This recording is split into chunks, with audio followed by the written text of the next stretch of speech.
You ever have one of those days you answer like 2 emails and you're just toast, ready for a nap?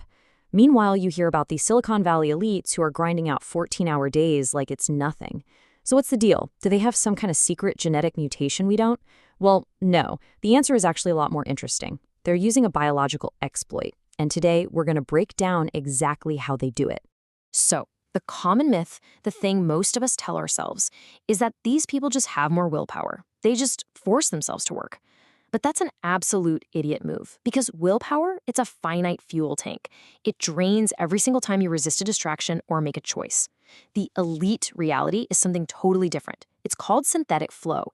It's a learned biological exploit that makes intense, deep work feel more exciting than mindlessly scrolling through your phone. Yeah, you heard that right.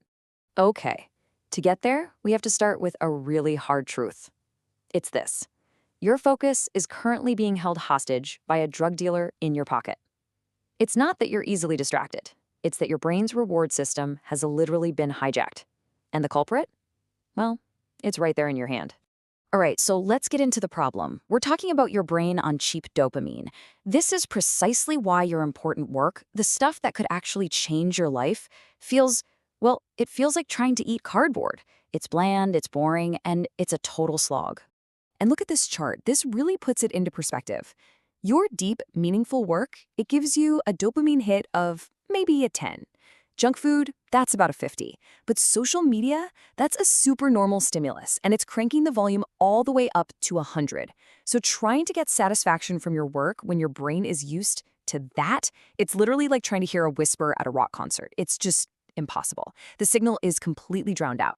So I want you to really let this sink in. If you feel this way, you're not lazy. This isn't some moral failing on your part. You are chemically numb. Your brain's receptors have basically been burned off by constant overstimulation. But here's the good news. This is a hardware problem, and any hardware problem can be fixed with a reset. Okay, so let's talk solutions. Part 1 is what we're calling the 24-hour neuro reset. Think of this like a factory reset for your brain. We are going to force that sensitivity knob all the way back up. We're talking about something called neurochemical starvation. It's a hard 24-hour reset. You cut out all the supernormal stimuli. No phone, no music, no junk food, nothing. The entire point is to starve your brain of that cheap dopamine, which lowers your baseline or your dopamine floor. When you lower the floor, suddenly the ceiling, actual work, starts to feel stimulating again.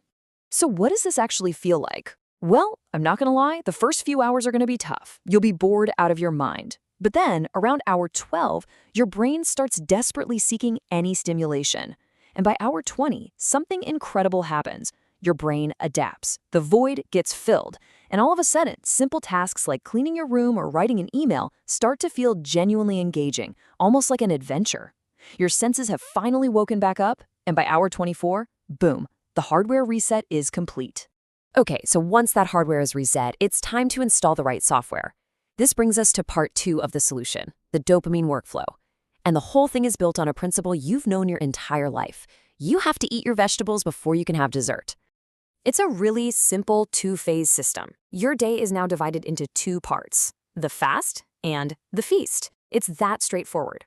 And this structure is absolutely crucial for protecting that new reset baseline you just worked so hard to get. So let's look at how this actually works. For the first 4 to 8 hours of your workday, you are in the fast. This means your phone is in another room. Seriously, not on silent, not in your pocket, in another room. This is when you do your career-altering deep work. Then, and only after you've hit your work quota for the day, you enter the feast. And now you can enjoy your vices, social media, gaming, whatever, as a clean reward, completely free of guilt. All right, I know what you're thinking. How do I actually sustain that kind of deep work for hours without crashing? That brings us to the final piece of this whole system, forging unbreakable focus. This is the key to maintaining high output day after day without completely burning out.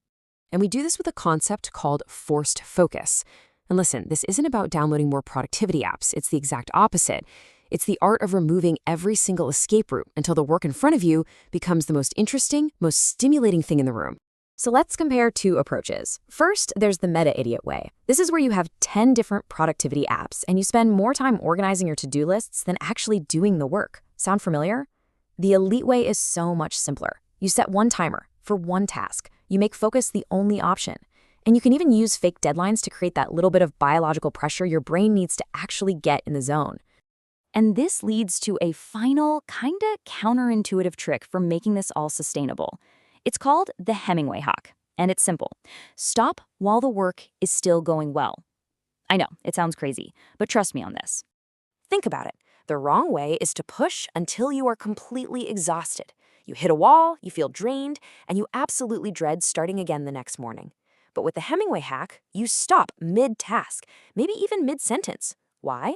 Because it makes starting tomorrow incredibly easy. Your brain knows exactly where to pick up, and you use that saved-up momentum to dive right back in.